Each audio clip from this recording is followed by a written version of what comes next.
There was a huge market for women who didn't want to have surgery but wanted to have something.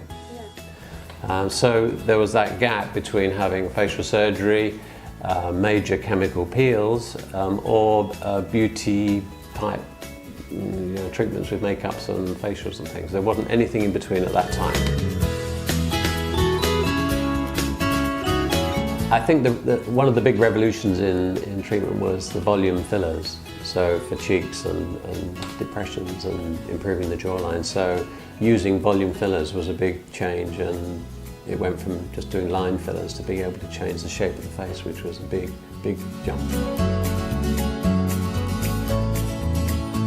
And I was interested in it because the people that I saw were all pleasant people, they were healthy people in general, and they were delighted with whatever we could do for them. So it was a very satisfying thing to do. So I gradually built up my practice to a point where I left the NHS, probably 20 years ago now, and set up my first private clinic. I think it's probably quite a tough industry if you're starting out now, because it's saturated with providers of services. It's difficult to get going.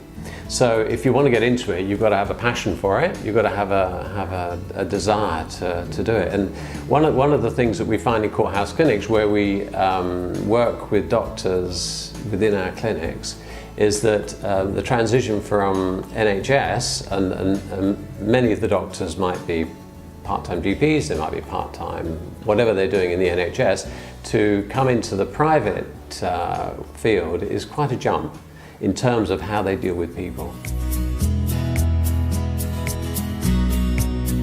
It's going to change pretty dramatically in the next 10 years, mainly because of cellular medicine, so altering genes. I know we've been talking about stem cells for a while, but it's happening pretty rapidly. So I think in 10 years' time, maybe we probably won't be doing Botox, we probably won't be doing so much filler, but there'll be genetic ways and cellular ways of improving the way we look.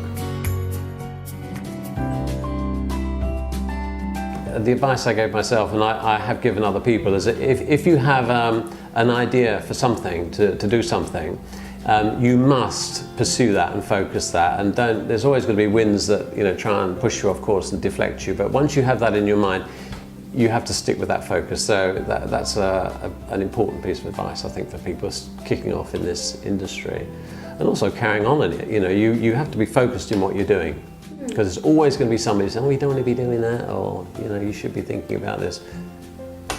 Focus.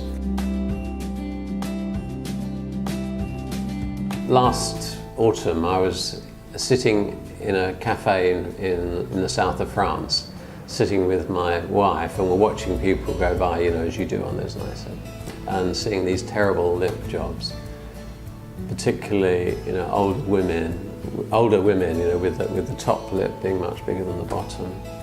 It looks just dreadful, and I think, who the heck did that? Why would you want to look like that?